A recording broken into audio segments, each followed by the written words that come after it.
Hello, I'm Roy Richardson, and this is the Dynamic Business Leaders Podcast.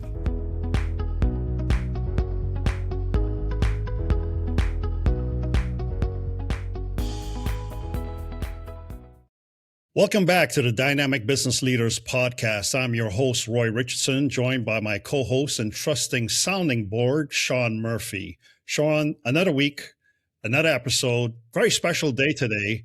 Great to have you here with us, buddy.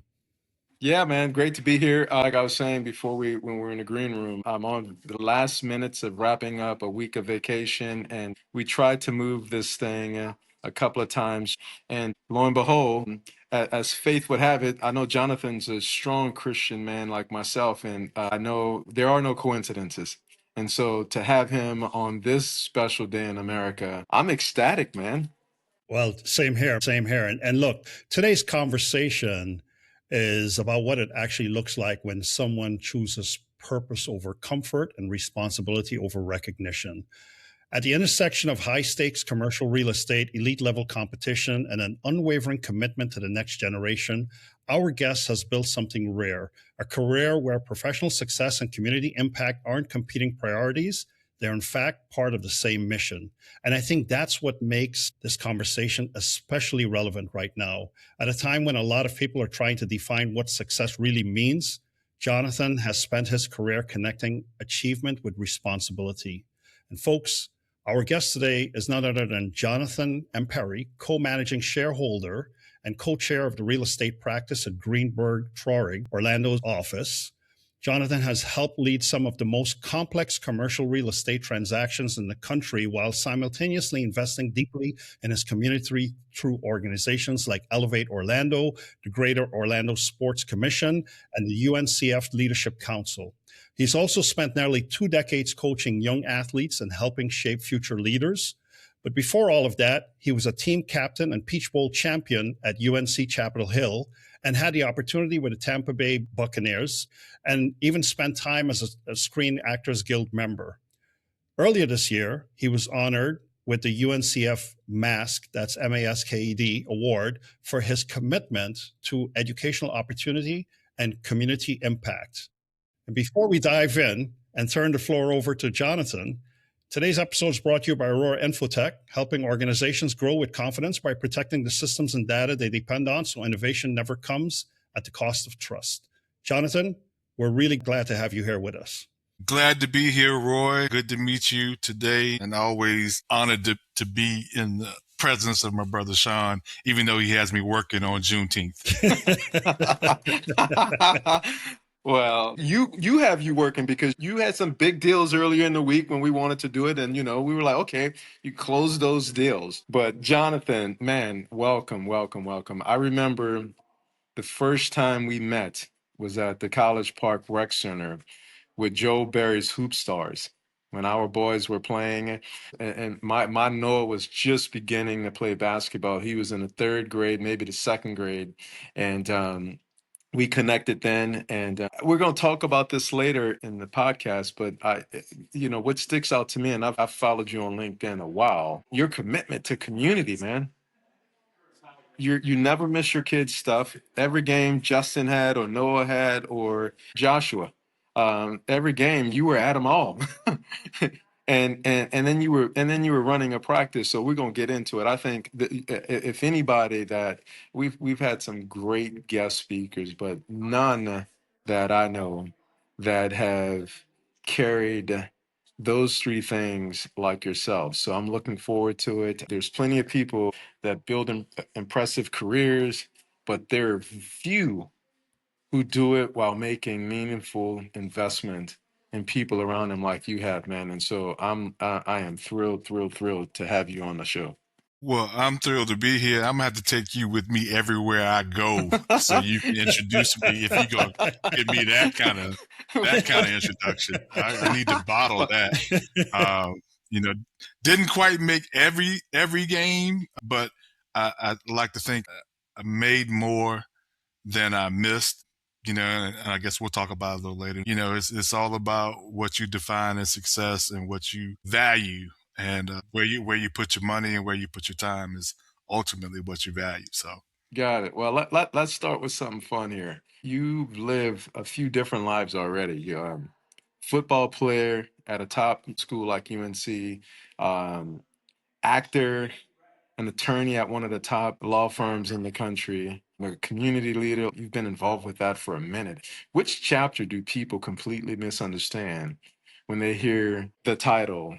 Well, I gotta say the least known and probably most misunderstood title is actor, because I had to be probably the worst and unluckiest actor in the world. I'm the only guy that got a gig and lost money doing it. So it's really a very short-lived part of my experience. So I was actually cast as a football player back in a Zocor, one of those, medical drug commercials when I was living in Atlanta.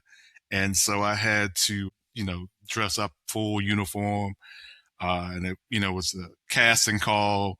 It was in Atlanta. So it was a Dan Reeves commercial back when he was the head coach of the Falcons. And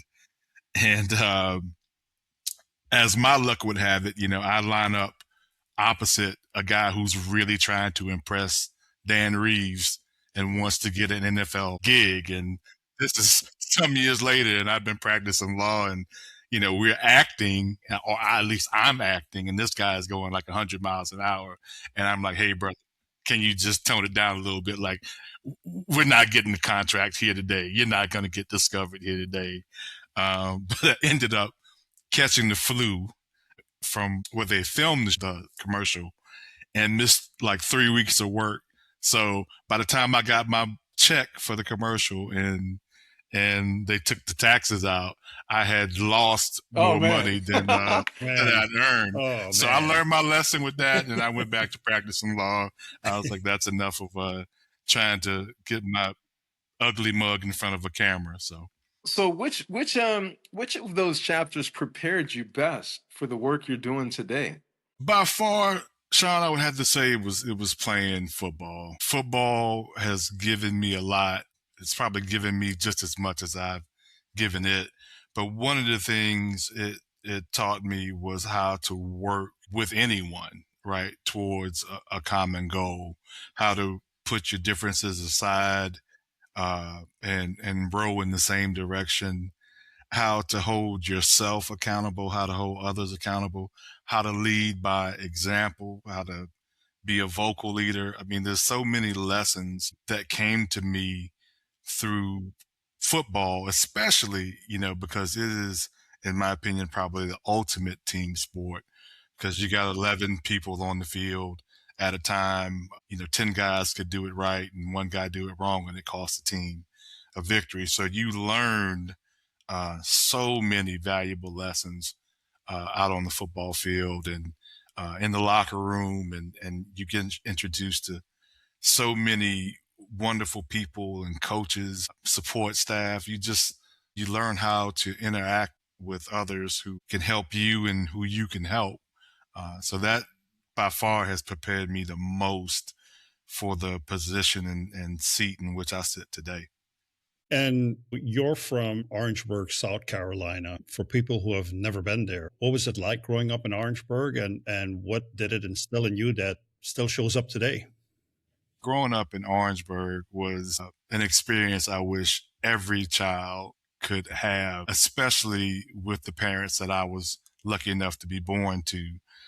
It is a small college town, home to South Carolina State University and Claflin University, two historically black colleges and universities that were steeped in tradition and, etched in the civil rights movement. So there's a lot of pride that comes with being from Orangeburg. There's a real sense of community and togetherness. And there is a real village mentality that comes with that. So I come from a strong community, a strong village. Orangeburg is definitely part of my DNA, and it's with me wherever I go. And no matter where I am in this country, I guarantee you I'll run into somebody from Orangeburg, South Carolina. Your mom was a professor there, right? Yeah, when you talk about like being ingrained in the community, Sean, like like you and Nicole, right? Like everything that my parents did. My mother taught at South Carolina State University. She was a professor of all the natural sciences. She taught for like 40 years there. Taught some of the greats like Donnie Shell and Harry Carson. Robert Forche, who played with the Detroit Lions as well. She kind of taught them all. And my father was a high school principal and a former science teacher. So, at every level, whether it was higher education or, high school, my family was plugged in. If I messed up, it beat me home, right? At school. So, it was a town that not everybody had, no one really had a lot, but everybody had a little bit and shared what they had. And it was a place where my parents and people of their generation really held it down for us as a community.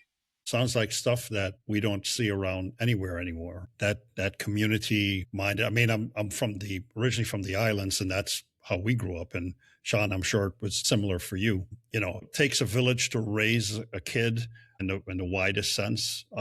That's kind of out the door. Yeah, and that's a shame today, especially because it's at a time where we could use a greater sense of community, right? Like people understanding that the world is kind of bigger than them or their wants or desires. We're all part of a greater thing. I know a few of my neighbors, not nearly enough, but growing up, I could, as you can tell by my size, growing up, I could get a meal at everybody's house. So, they were like trying to lock the doors, but they finally fed you. Yeah, no, but we're country folks, so if you go to somebody's house, you got to be prepared to eat a meal, right? Like they're gonna feed you. Like the country folks always say, don't say we didn't feed you. That was the last thing your parents would always say. So, yeah, it's a great sense of community. You said something there just now, Jonathan, about your parents will probably beat you on the way home. And back in those communities and back in our times, you dared not do anything wrong because the community was so tight knit. You literally got licked all the way home by everyone you passed by.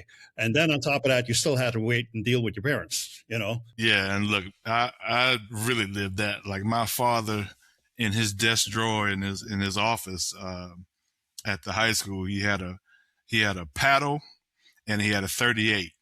And what he couldn't handle with the paddle, he said he would handle with the 38. And he was about maybe 6'1", but he was a boxer. He served in the armed forces. He boxed in the army. So he was that dude, and he didn't play. He didn't take any mess. He was a straight shooter. And I've just tried to be half the father and man that he is, because I knew those were some big shoes to fill. Right. Yeah, you spent nearly 20 years coaching youth football and basketball. That's where we met, and we both have taken this journey. Again, your three boys, my two boys playing sports, and one, you have two in college, and I got one in college playing ball. And on top of everything else you're doing, you did all of that. And again, that's where it's very impressive to me, because when I follow you on LinkedIn, I'm like, he's doing that. What keeps pulling you back? Well, that is the answer to that question in terms of what keeps pulling me back into coaching and giving back. I mean, it's part of the culture that I grew up in, first and foremost. But on a human level, it's the connection with kids and understanding that through sports we're able to kind of stand in the gap sometimes for our children. Like I said, I wish everyone could have had the upbringing that I had and the parents that I had. I had two parents who were not only educated, but were educators, right? So there was no question about what was going to be first and foremost my ticket to any sort of success. It was academics. It was being a leader in the classroom. I was never allowed to just be in a class. I had to run for class president. I had to serve in student government. I had to be a part of this club or that club, and it was something that they required. So not everyone has parents, even if they do have two parents, don't have parents that push them and stand in the gap to help make that a reality. So for me, when I go out to coach, it's 10% football. It's 90% investing and showing these kids that you care about them, not just because they can run up and down the field or dribble or shoot a basketball, but they've got somebody that's a part of their village. You mentioned Elevate Orlando earlier. And one of the tenets of that organization is that it takes at least one caring adult relationship for a child to succeed. And part of the vision for that organization is to foster those relationships through mentors. And as a coach, you are all of those things. You are a teacher, you are a mentor, you are a confidant, you are a disciplinarian. You run the gamut of things. And one thing that I've found with kids in general is that, they flock to and are drawn to love and discipline, right? And they equate them the same sometimes. So that's what keeps me going back. When you're coaching young kids that are struggling, especially the discipline that they, a lot of this stuff requires. But when you're coaching young people that are struggling with life, not about the game, but with life, what conversations do you find yourself having more often?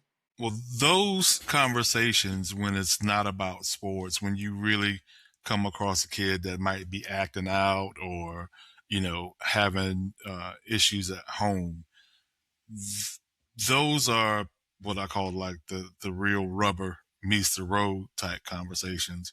And, those conversations spawn from, hey, I love you. I'm here to listen to you. You've got a safe place to communicate what's going on with you. And they evolve into an opportunity to minister, right? Because kids don't really care about direction and instruction. You need to go to church, you need to do this, until they understand that you care about them, right? Their well-being, their day-to-day lives. In the schools that we work in and volunteer in, and I say we because I believe you guys do it as well. You got kids who are on free and reduced lunch, and you've got kids whose household income falls below the poverty level. You've got some kids that are unhoused, right? Like, so you have a myriad of challenges that these kids deal with before they ever step on the field, right? And they have to understand that it matters to you what their existence is like when they take that uniform off, or they take off those cleats, or they put that basketball back in the closet and they go home at night. Well, I would say one of the things that as I was preparing for this and reading your background, one of the things that really stood out to me, and got me excited to interview every one of our guests, but so much so here with you, is the consistency with regards to discipline, mentorship, accountability, and how it shows up throughout your story and throughout your journey. So I want to rewind a little bit and let's talk about where that journey really began. You were a team captain at UNC, Peach Bowl champion, then a shot with the Buccaneers. At what point in that journey did law become the plan, and what ultimately led you to choose the classroom over the field? That journey began way before I was a Tar Heel or a Buccaneer. That journey and those seeds were planted from childhood. As I noted, my parents are both educators, and my father was definitely a visionary, because whatever he said in our house came to fruition through me and my brother. is what he said we did. And he used to always say to us, I have a brother, Nathan Jr., who is 8 years older than me and lives in Jacksonville, Florida. And he's run his own medical practice now for 30 or so years. And he would tell me and my brother when we were young, he said, I wanted a doctor and I want a lawyer. Like, you're going to be a doctor, you're going to be a lawyer. And it's funny because I know people speak things like that all the time, but it planted a seed in me that he believed that I could be a lawyer. And so that always had me curious about it. And so anytime I saw something law related, whether it was, an article or whether it was a TV show, I would pay close attention to it. And it just kind of got, the seed got planted in my mind. And when I got to Chapel Hill, I was a political science junkie for a little while. But law school and being a lawyer came way earlier than I wanted it to. I wanted the football part to last a little while longer. But it was the discipline to study, because a lot of people may look at what I have accomplished and say, well, that came easy. It's like, hell no, it did not. I was not a brainiac. I was not, just one of these kids that was just ultra smart from the womb, right? Like, I studied, I worked, I applied myself. When others were hanging out, I was in the books. When I got to college, I was so regimented and focused on, making sure that I made dean's list and trying to do those things to keep up the academic standards that were instilled in me. Because I only had my father for 16 years. He died of a heart attack when I was 16 years old. And the lessons and the things that he gave me in 16 years, Roy, Sean, if I could bottle that, because in 16 years with him, I mean, he gave me a lifetime worth of lessons. And it was that foundation that gave me, the discipline and the focus on kind of getting ultimately to law school. That was always a part of the plan. But just came, like I said, it just came a lot earlier. And you didn't go to any law school. You went to Emory, man. So kudos to you. Kudos to your dad. I know as a dad of two boys that I didn't know that was your story, and I've kind of spoken that stuff into my sons, man. I'm texting them stuff, the careers paths that I think that they should take, and I'm constantly texting them reminders and things like that. And so it didn't happen by accident. So it was by design. And again, kudos to your dad, your mom, for taking a mantle after your dad passed. So what a testament. So at some point, the work stops feeling like a career and starts feeling like a calling. When did that happen for you, Jonathan? Well, Roy, I got to tell you, I don't know that that's happened for me in that way. For me, I enjoy my career. I enjoy the work that I do.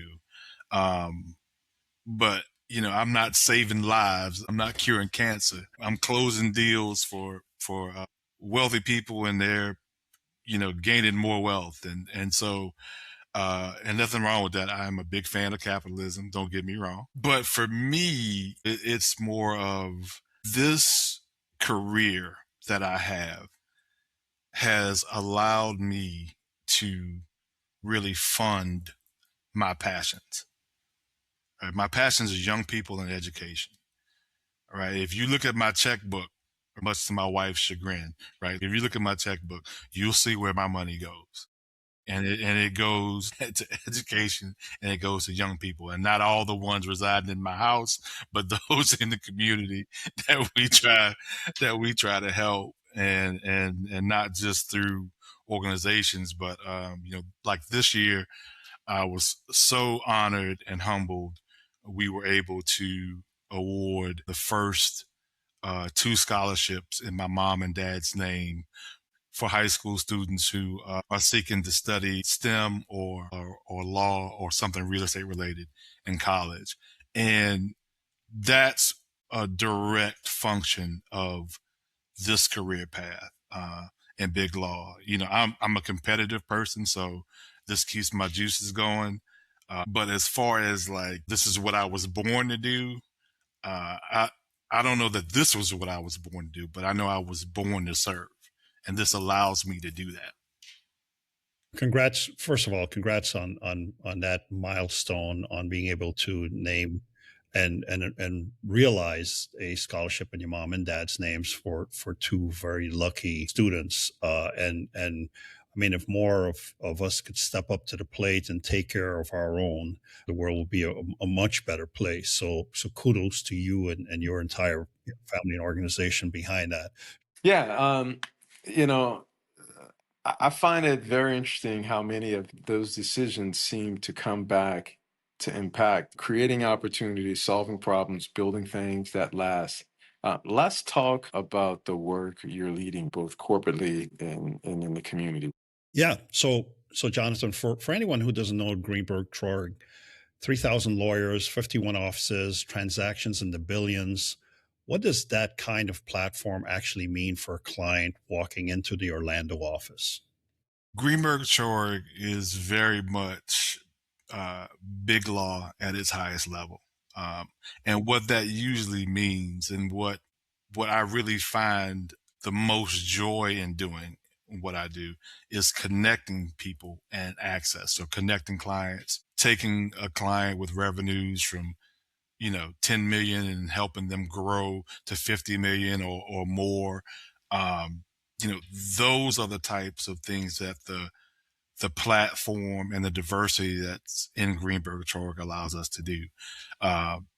For my stake in it, I can go to anybody and get a real estate contract done. But if I want to put together a real estate development where I've got the best mixed use developer, and I've got the best office developer, and I've got resources that allow us to access the city and its coffers to bring a project to fruition, that's what happens at a Greenberg Traurig, and not just here in Orlando, but internationally. Cross-border transactions, working in the Middle East now. When I talk about a bigger world, it's a bigger world of investment. It's a bigger world of return. It's an opportunity to really take a company that has a global vision and achieve, and maximize it. Yeah, congratulations on that, man. I remember reading the news, what was it, a year ago when you sold the real estate for South State? Like $500 million or something like that. It was not a small deal. Yeah, last year was a really busy year, and this year is no different. Blessed to represent South State Bank in kind of an alternative financing for its footprint across the Southeast. We also had a $2.3 billion deal for one of the real estate investment trusts that I represent out of New York, with 100 open air shopping centers. So, those deals are not deals I would be able to do if I wasn't at a Greenberg Traurig. It's resources, it's manpower, it's technology, and it's access to capital and things of that nature that allow us to operate at the highest levels and to really add value to our clients in terms of bringing more than just the technical skills that a lawyer has to have, and to help them execute on their deals. Very cool. Well, look, you're co-managing a major office while leading a significant practice, which is not a small thing to do. Those are very different responsibilities, though. What surprised you most when you stepped into the leadership role that you're in? Well, before I stepped into the role, I surveyed it. They'd been asking me to step up and lead for a while. And honestly, I wasn't ready 2 or 3 years ago to do it. I was very much just kind of concerned with my practice and my dollars, right? Like, I wanted to make my cheddar, and I wanted to make sure that my practice was good, my clients were taken care of. And so my focus was very much on me and my practice. And through the course of COVID, I realized that that was a very narrow view of the world on my part. It didn't fit. It wasn't aligning with everything else that I said I was about. So I started to look at what leadership looks like in a law firm. How do I serve other lawyers? What could I bring? What could I add? And as I began to think about that, an amazing thing happened. I started to really care about my partners and their livelihood and how well they were doing with their practices and looking for opportunities to help them. And I found more joy in doing that. That's the thing in this role now that I value the most and I appreciate the most. I was speaking with my counterpart at Lowndes, Keno Martinez, who is, ironically, we're both in like the second year of leading our various firms. And, in talking with him, they're set up a little differently. He gets to kind of run the firm. He still has clients and things of that nature, but his focus is, running the firm. Greenberg is built a little different. You can spend all day helping others, but at the end of the day, you got to have your numbers and you got to have them right. So it makes you really make a time value judgment on what you're doing. And I've found that the time that I spend trying to help folks in my office or, grow their practices, be more efficient, look at alternatives, connecting them with other lawyers in the firm who may help them grow, that is exponentially more valuable than some of the other time that I was doing. But it took a different focus on my part, like not really so much an inward focus on my practice, but what do I have to offer so that the next Jonathan Perry, one of our associates who, comes into this place and wants to raise a family and coach kids and do whatever he wants to do or she wants to do, has the opportunity to do that. So I've taken that part of the role kind of more seriously than some of the other things in leadership that you have to deal with, who's not getting along with what secretary and all of that. That's part of it. The water cooler politics. The water cooler, yes, the proverbial water cooler. I can do without that. I hear you, man. I hear you. Other than that, it's been great.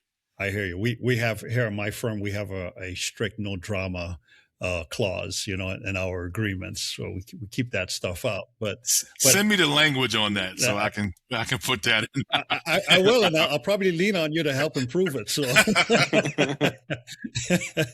So Jonathan, as I was preparing for this and reading through your bio and different things, and one of the questions you said you wish people would ask more often is what keeps you engaged? And so after everything you've accomplished so far, which has been very impressive, by the way, what still gets you excited to come to work? What gets me excited to come to work now, especially, is connecting people, right? And really, seeing the growth of something special. Like Greenberg is a very diverse law firm in terms of its practice areas. Everything from corporate to intellectual property to real estate to public finance to public-private partnerships, maritime. I mean, just the gamut.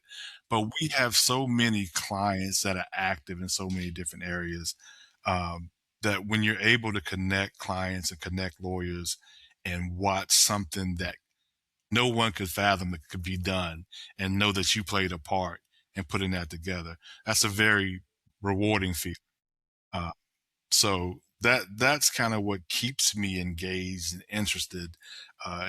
Being a lawyer has been the greatest learning experience that I've had, both in terms of having to learn different businesses that your clients are engaged in, but to learning people and what motivates them and how sports took it to one level for me, and now I'm learning a whole new world in that sense, with having to motivate and work with people at different levels, and it's something new every day.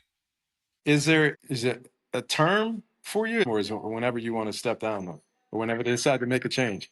Well, that's probably a question I should have asked at the beginning. The two gentlemen who sat in the chairs before Courtney Keller, who co-manages with me, and I believe one sat in for 12 years, the other for 17. So there are no term limits, but realistically, I would see myself doing this to really implement some of the things you want to implement and see what kind of damage you can really do. Right. Right. That's good damage too, though. Yeah. I would say 10. I would say damage in the good is bad, bad is good vernacular. Right.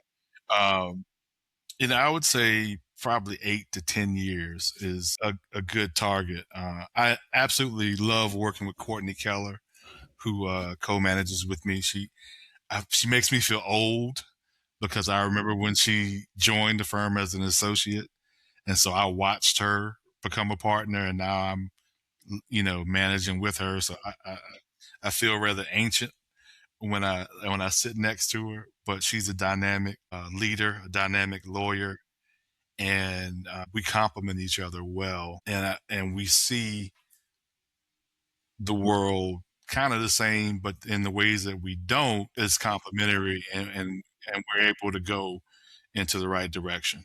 Very cool. Well, listen, AI is beginning to touch almost every profession. In commercial real estate and legal services, where are you already seeing meaningful impact? And where should the leaders be paying closer attention? In terms of AI, I am seeing meaningful impact on a daily basis. We are in the middle of launching several captive AI programs. Like, we've made a conscious investment as a firm. The leaders of the overall firm have, not just my office, but Greenberg as a whole. So I would say we are at the forefront of learning how to implement AI in the everyday legal practice, and also how to monetize it, because there are all kinds of ethical concerns, concerning the use of AI and how you monetize it. And those are some of the preeminent concerns with it. The other part to me that's very concerning from a law firm and legal industry perspective is quality control. AI, I think the cases of AI where you've had the hallucinations from AI as a program, it's like the perfect spouse, right? It wants to please you. So when you ask it a question, it's going to give you an answer. And if it can't find an answer, sometimes it will make one up. Yeah. And the challenge is having seasoned enough lawyers to understand when something, for lack of a better term, doesn't look right in terms of an AI response. So it's training folks to use AI, but not letting AI become the standard, right? You still have to have the meaningful human involvement from a legal perspective, because AI can't, I don't think AI will ever replace lawyers, but lawyers who don't know how to use and work with AI will be replaced by lawyers who do. Does that make sense? Yeah, absolutely. Absolutely. So what's interesting is all of this eventually comes down to leadership, especially when the stakes are high and the people around you are exceptionally capable, Yes, you've spoken about the lessons from leading leaders.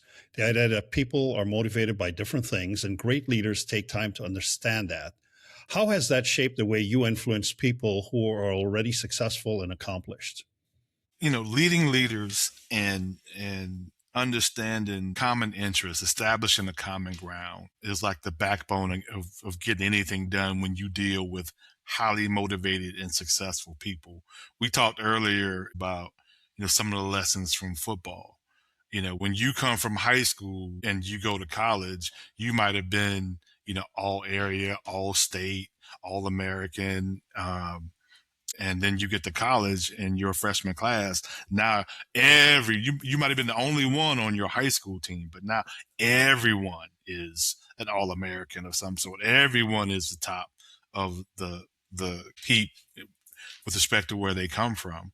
And they got stars by their name, just like you have stars by your name. So why should I listen to you? What can I learn from you in that instance? And so you begin to think about that in the context of a law firm. I work with some of the most highly motivated, highly intelligent people with some real bank, right? There's Sean Murphy money, there's Jonathan Perry money, and then there's everybody at Greenberg money, right? And I'm just kidding. I just kid. But they, when you have people that are this intelligent, that are financially successful and still highly motivated, you have to key in to their psyche and relate to them in terms of what motivates them. If I try to come at someone from a place of authority with a title, it's not going to be very well received, and I won't get the reaction that I'm looking for. But if I can convince someone that it's in their best interest to follow a certain path or to do it a certain way and get them to buy in and trust in that, then I've not only helped them, but I've gained their trust for the next time that we have something we have to do. And we've got somebody that's now bought into what we're trying to do as a team. And to me, that's where sports kind of transcends and steps over and makes me kind of uniquely qualified to do what I'm doing now. It doesn't always work out that way. There's some folks that are siloed and remain siloed, and you look for opportunities to keep bringing them into the fold. But for the most part, I believe that finding that common ground, making sure that you are trying to add value to everything and every interaction, and to see that from a place of genuineness, and not in a coercive manner, really builds credibility. It builds trust. And those are the things that allow you to influence others. Got it. And this is so insightful. I'd like to, we normally would try to cut a few things off, but I'd like to keep going because I think that this is going to be very beneficial. You're leading your firm, you're serving on multiple boards, coaching youth athletes, and helping shape our community with the organizations you're involved with. What separates someone who collect titles from someone who genuinely leads? I think one of or two of the things that I would say separate those who collect titles versus those who genuinely lead are time, and you hear me say time and money a lot, because one of the things that I've learned to value the most is time, right? You can't create any more of it. You can't get it back once you've expended it. So in terms of being engaged in these boards or being engaged in these opportunities, are you willing and will you follow through with spending the requisite time and money that it takes to make an impact and difference at whatever this organization is? Those are the two questions I ask myself, because I get asked to serve on a lot of things, and they say, "Oh, it's not a big time commitment. We just need you to show up for this meeting and that meeting." Well, so if that's all you need, then you don't really need me. Yeah. Yeah. Right? Like if that's all you're looking for, A warm body. right? Is somebody just to kind of sit in the seat, then that's not where I want to spend my time or my money. So that's the mindset that, to me, that separates the opportunity to really serve and the opportunity to garner another title. I don't need another title. early in my career, Roy, I will tell you that I was of the mind that all activity was just good activity, right? Like you get asked to go to this meeting, you get asked to go to that meeting, and you go and you go and you go. As I've gotten older, I've started to value the interactions a little differently. And if I'm going to be there, I want to spend time with the people there. I want to know them. I want to understand, like, how can I make this place better and leave it better than I found it? Because we all have other things that we could be doing, right? Like the time that you guys invest on this platform to help and inform others, you could be, making money doing something else, right? But it's a value judgment for you. You invest in others, you bring this platform to others, and you hope that it inspires them and elevates them. And at the same time, you feel some benefit to that. And that's part of your value judgment on it. But Sean, somebody else might answer that question a different way. Right. Like how would you answer it? It was your question, not my question, man. you're the one that's doing it. Man. You're the one that's impressive. I'm like, man, how does he do it? Again, it's impressive, man. Well, let me just share one thing about that. I don't want to get off topic too much, but like I told you, I had my dad for 16 years, and his participation was a little different than my mom's, right? My father would come to practice, and he'd watch us practice in high school, watch football practice or whatever.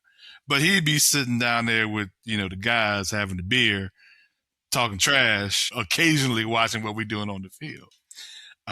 My mother's participation was entirely different. In my entire playing career, my mother missed 2 games, and it was only because we played Kentucky one year, and she couldn't get around. She couldn't get to Kentucky by herself. Like she didn't have, my brother couldn't make it. There was nobody that could go with her. And I told her, you know what, Mom, it's all good. It was my freshman year in college. And she missed a game we played at Army, my junior year of college. So only 2 games my mother ever missed. Whenever I was playing at home, because of my father's family was from Wake County, North Carolina, which is about 30 minutes from Chapel Hill, I always had a section of people at the games. And my mother would literally make people wear my jersey. If they wanted a free ticket, they had to wear the jersey. If you wanted to pay for your ticket, you could wear whatever you wanted to wear. But if you wanted a free ticket, you had to wear the jersey. So in terms of support and being there, that meant the world to me. So I not only tried to be at games when I could, if the coaches would allow it, I would be at practice, right? Because I wanted my boys to understand that as hard as I am as a coach, I'm a dad first.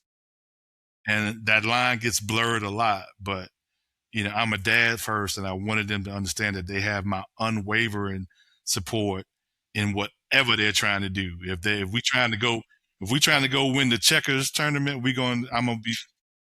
If they allow cheer, they don't probably allow cheer in the checkers, but I'm right there. I know they don't allow it with chess, right? So I'm there, and that's the thing, man. Where that comes from, right? Like my mother was, I would say I could hear her voice, but I'd be lying. But she was always present, and when she was present, she was there. Dad might have been there, but he might have been having a beer, smoking a cigar, talking a little trash, telling little lies or whatever. And now you're team leader, when you think from your leadership responsibilities, which have expanded, what has become your single biggest concern? performance, culture, succession, client service, or something entirely else when it comes to your team?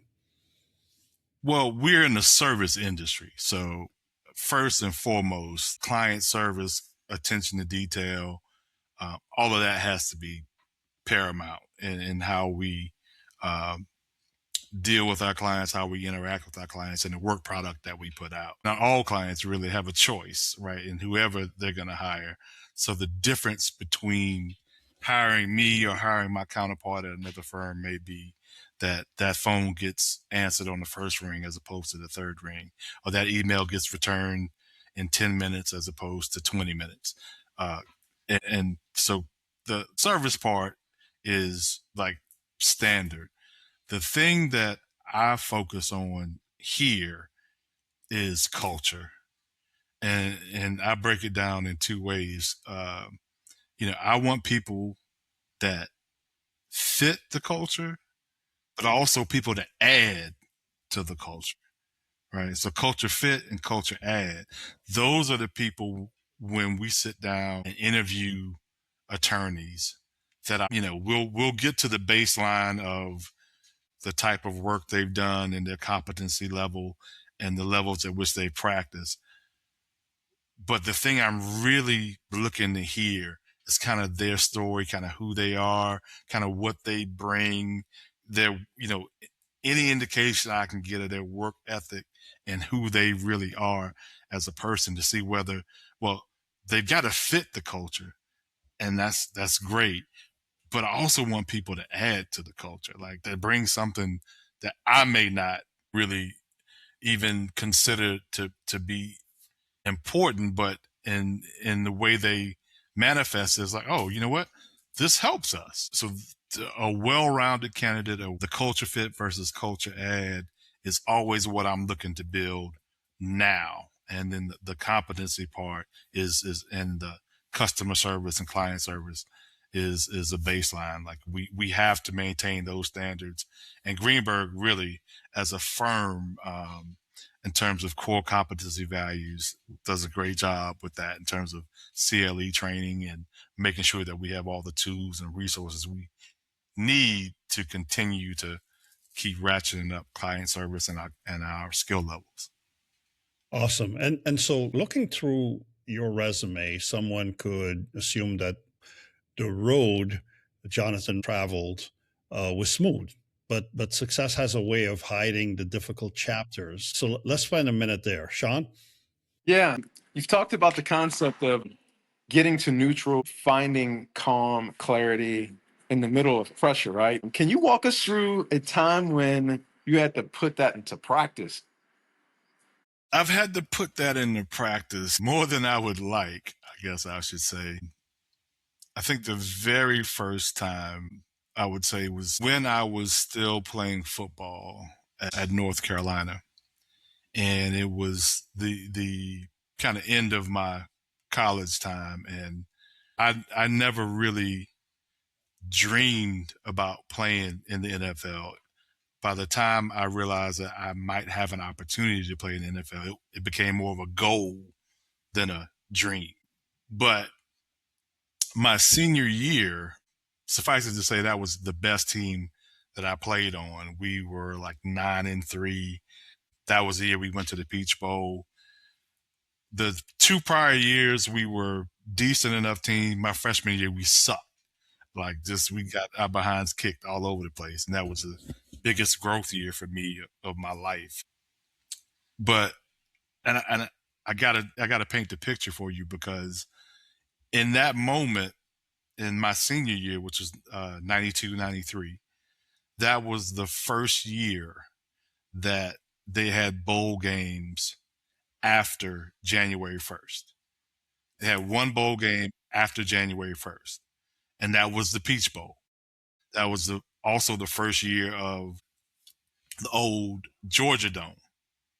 Oh yeah, where they played in Atlanta. So that was the first year of the Georgia Dome, and it was the first year that there were bowl games after January 1st. We were the only bowl game on January 2nd. The other thing you have to keep in mind is that year was also the last year at that particular time of the NFL collective bargaining agreement. And as a part of the new collective bargaining agreement that came into effect in 93, the NFL draft was cut from 12 rounds to 7 rounds. Okay. So first quarter of that game, team runs a reverse, offensive lineman peels back, takes my knee out, blows my knee out. I had worked for 4 years to make it to that point, to go to a bowl game. And in the first quarter, my knee gets taken out, and I have to watch my teammates carry out the mission and win, right?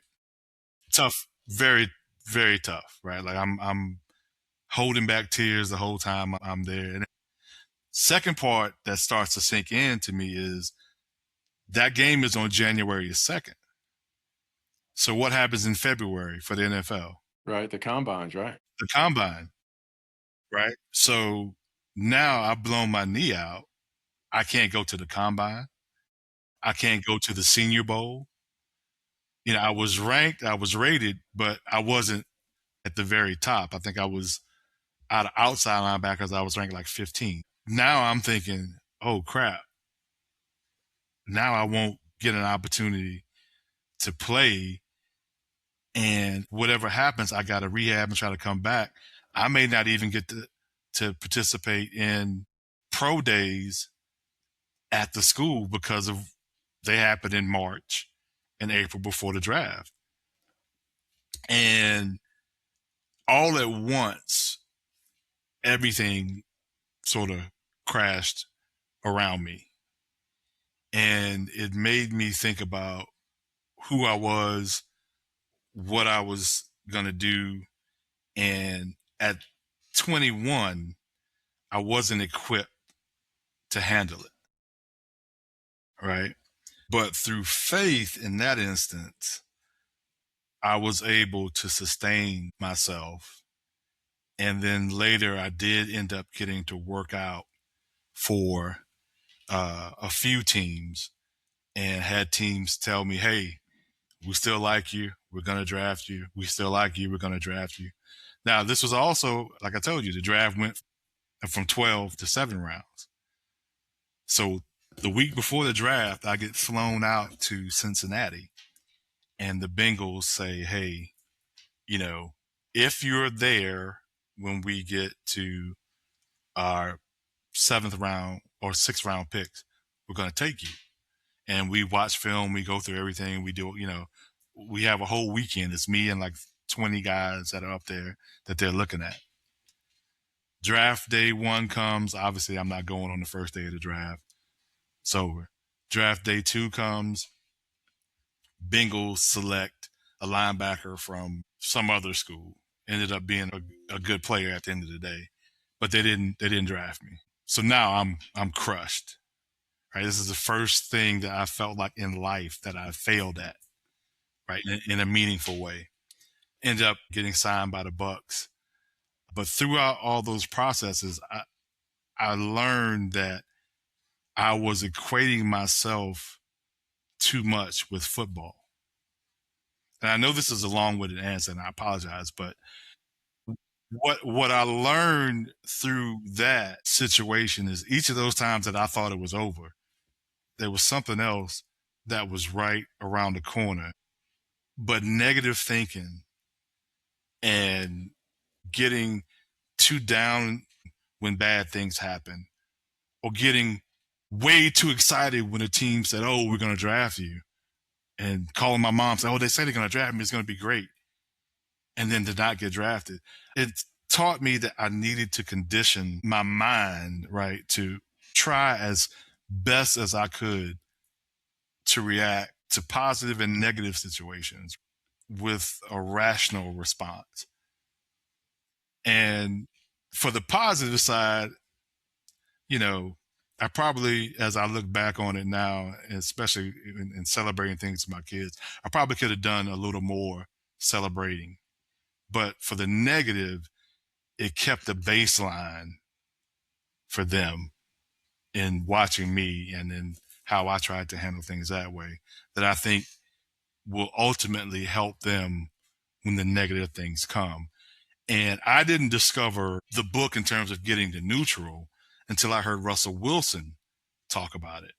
And so when I heard him talk about it, I went and I picked it up, and it's a really good read. It's the guy that trained him, and he's talking about, how his impactful his work is and everything. And then in the middle of all this, he gets hit with cancer. Oh man. And he knows he's going to die. And so everything else is how he reacts to life and what he learns and shares with Russell Wilson as, he goes through this journey. And like or loathe Russell Wilson, I'm not sure which side of the fence you follow with that, but one of the things you can say about him is he operates that way. He never seems flustered. He never seems out of sorts, right? Whether it's really, really good or really, really bad, he's in the middle. So that's where a lot of that comes from. That's why I didn't mind buying some Goodman brand shoes from him. Even though some days they feel like bricks. I'm like, Russell, man, you got to put some cushions in these things. I'm spending this kind of money and I'm feeling like I'm wearing bricks. It's like that first pair of Jordans, right? Like, oh my God, there's no support in these things. This is starting to really become my favorite segment. We're going to do some rapid fire here. First thing comes to mind when I ask you these questions. That's a dangerous game with me, so I just gotta tell you. Just warning you. We're starting to see that. Yeah. Roy, I'm that friend, Roy. When they call and you're on speaker, you have to say, "Hey, I'm on speaker." Yeah. So let's go. Let's do it. All right. Look, The Go-Giver or Getting to Neutral. Which book do you hand out first to young professionals? Go-Giver. Okay. Most overrated buzzword in business today? Value add. Favorite place to think clearly? Bathroom. A habit that consistently makes tomorrow easier? Planning ahead. So let me ask you here, and just bragging rights question real quick. Peach Bowl champion, NFL free agent, Screen Actors Guild, or UNCF Mask Award recipient, which one gets the best reaction? From me or from others? From others. Ooh, I would probably say the Mask Award. All of that other stuff was fine for me. I enjoyed, like I said, the Peach Bowl was bittersweet for me for the reasons I stated. But we labored for 4 years to get to that. And I still, I have my ring. I don't really wear it. I wear it like as a showpiece sometimes. The Screen Actors thing was definitely not a moment of triumph. But the Mask Award, I got to tell you, I was really blown away because it was totally unexpected. Gwen Hewitt was calling me like for a week. And I figured Gwen wanted some money for the board. And I was like, "Oh, Gwen, I got no money today."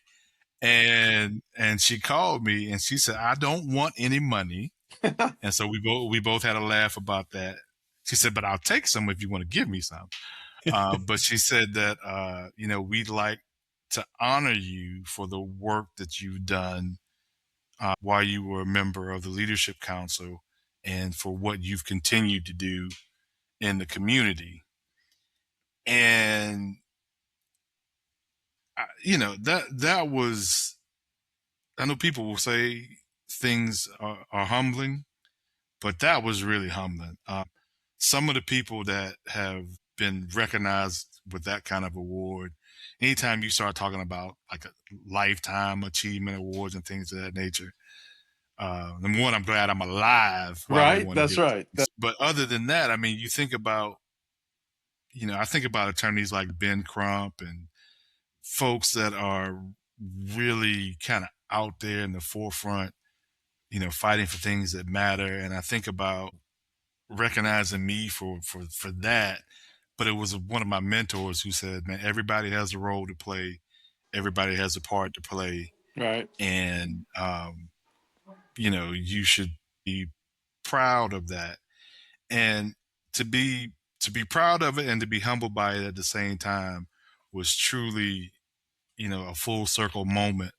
Because to me, it represented everything that my parents had poured into me, everything that I learned from my wife in terms of how to really truly love someone, and everything that, as a man, that I wanted to represent for my sons. So that UNCF Master Award means still a great deal to me, and that's one that I would probably tout over the others if I had to rate them.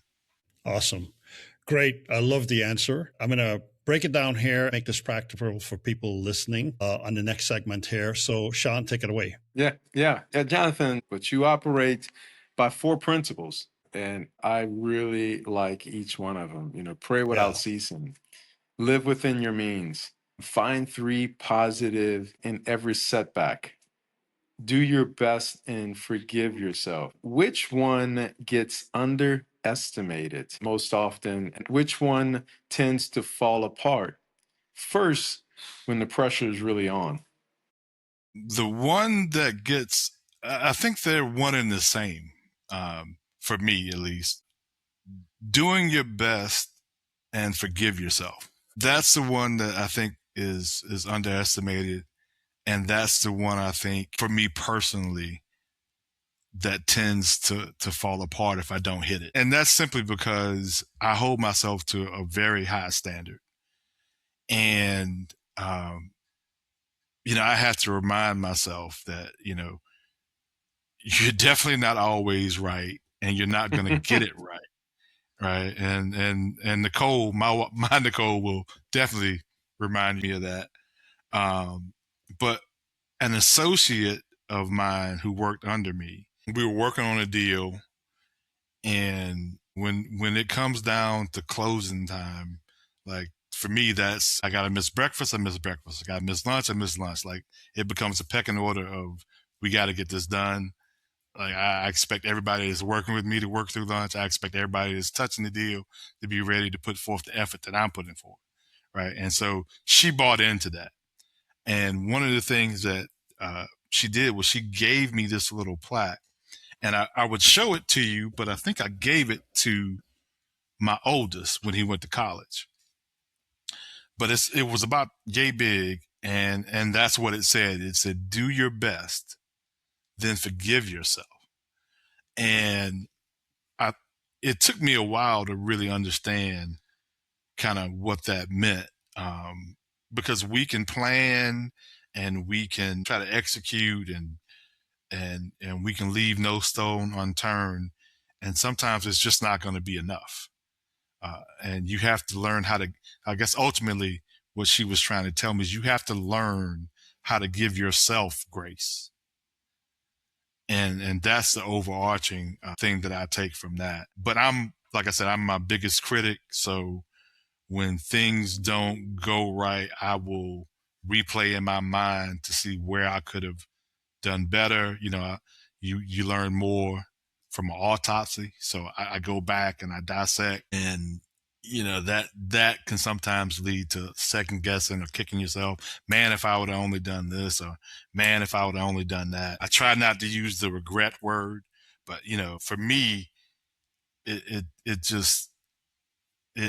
folds that way. So as much as I try to remind myself, that's the one that I had to remind myself of the most. Like the pray without ceasing, I'm there. Live within my means. If you got more than one child, you will learn to live within your means. Amen right? to that. So that one, Roy, is not a tough deal. But when I get to doing your best and forgiving yourself, that's the one I struggle with. Giving myself grace. That's that continuous, the self-quality assurance, the self-quality assurer, right? Always measuring and reflecting back and seeing how we can improve. God knows I've looked back on situations in the past And I was like, what were you thinking back then? Right. But for me, at least I said, okay, it's a moment of maturity, because I realized that it was, I wasn't all as chalked up as I thought I was back then. But speaking about chalking up, and speaking about, the transition from youth and our way of thinking to where we're all today, you've said that investing in the dreams of the next generation is our collective responsibility, and 100% with you on that. How do leaders build that into the way they lead, and not just the way they volunteer? I think you have to build that into the way you lead.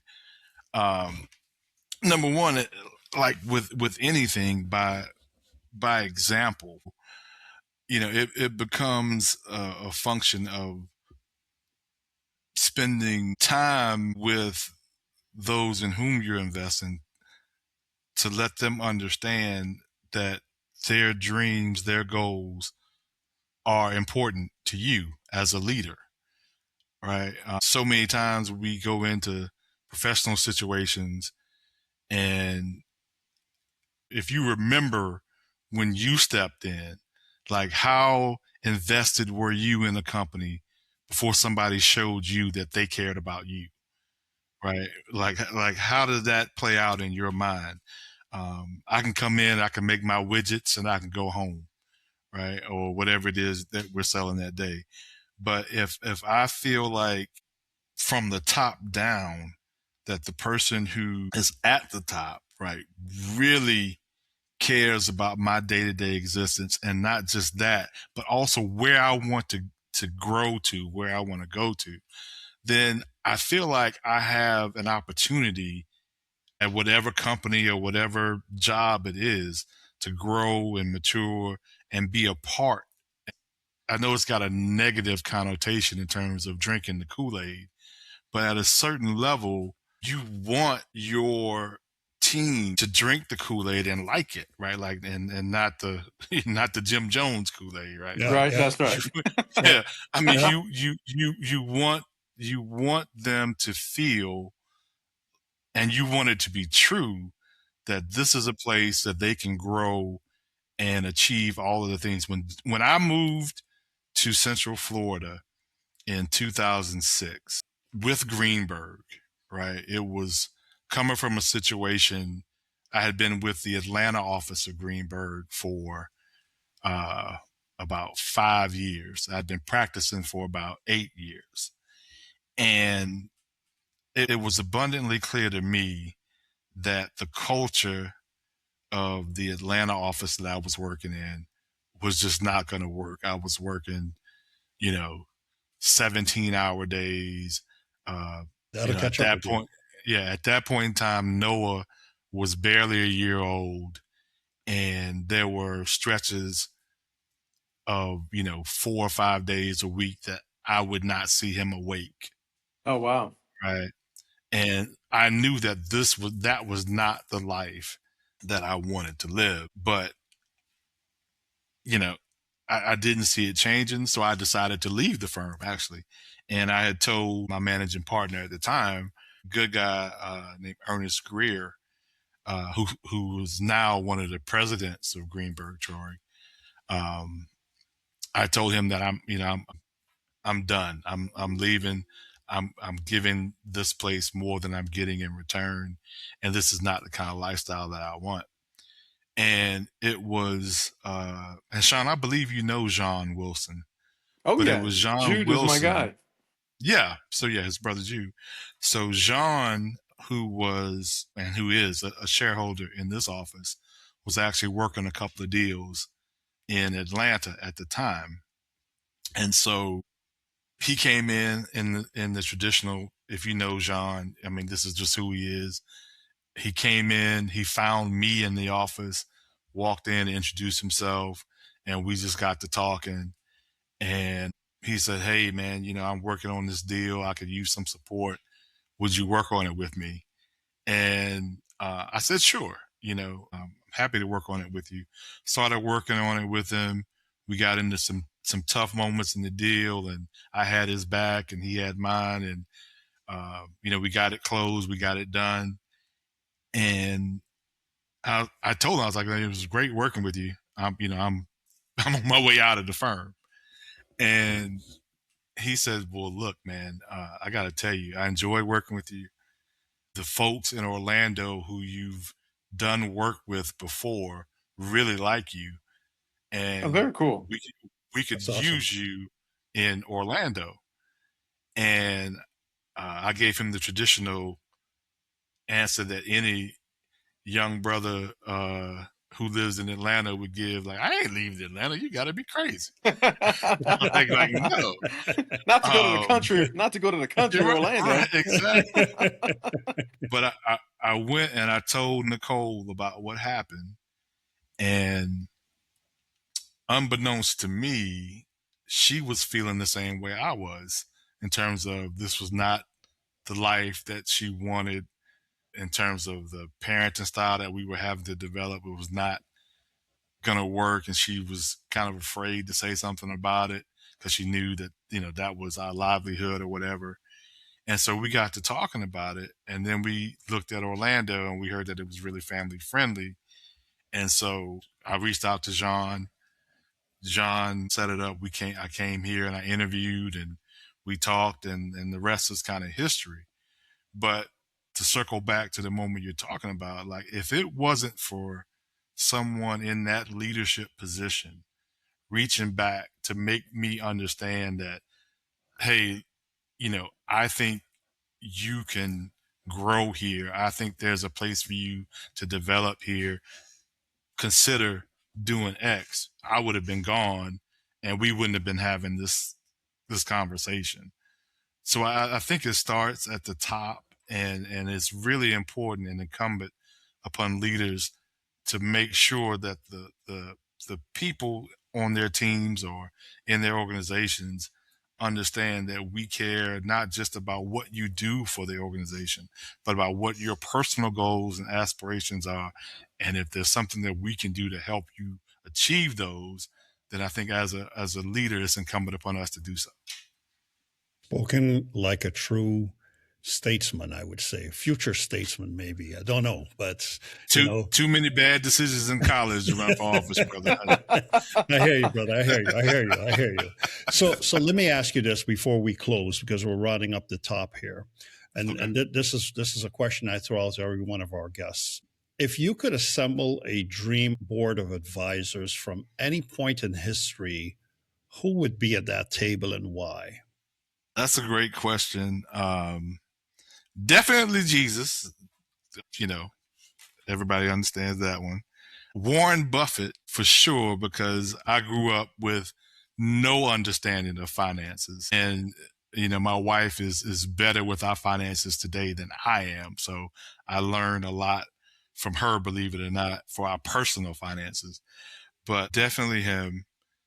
If I could have my father back, if I could have one conversation with my dad today, I'd give anything. So he would definitely be on that board of directors. And honestly, my wife, and I have to say all of my kids, because the other two might listen to it and be offended if I don't mention them. But I'll say my wife and Noah, because Noah is just an exceptional and thoughtful young man. He really is he's kind of wise beyond his years. And I've come to appreciate, not that I don't appreciate the others, but I've come to really appreciate his viewpoint. And Sean, Nicole, man, she's my conscience. She's my moral compass.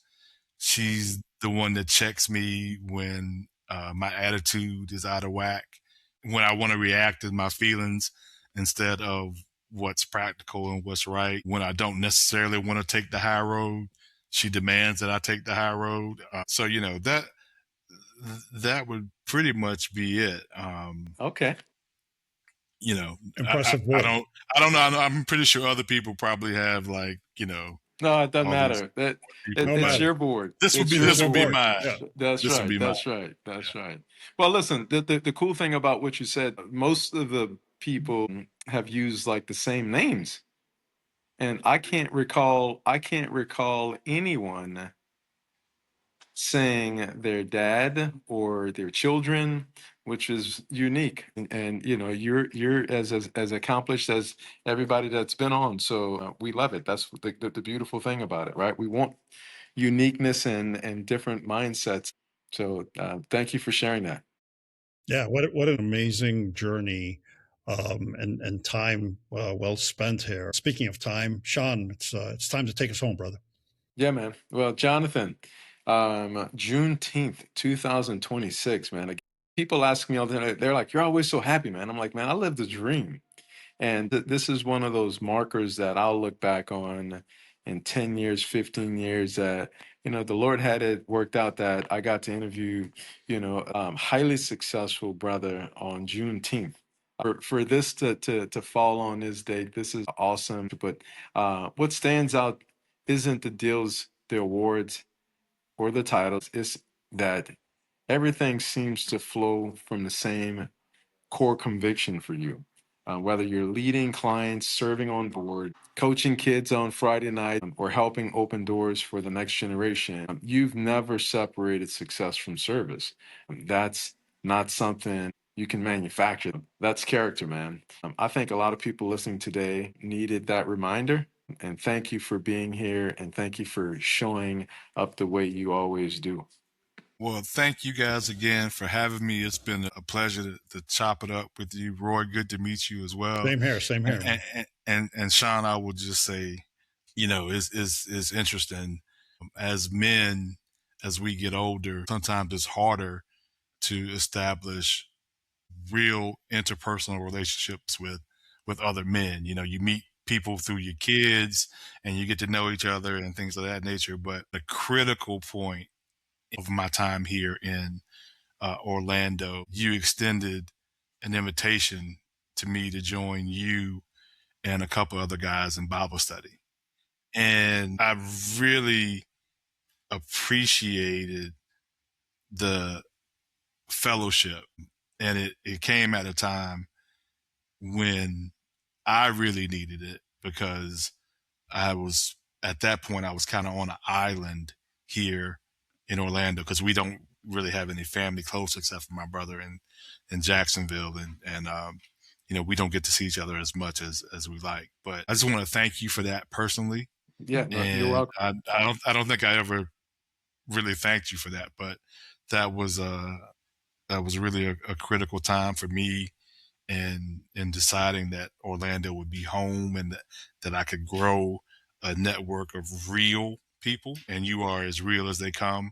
So thank you again. Thank you for having me on, Roy. And again, thank all the folks that made this happen. I appreciate it.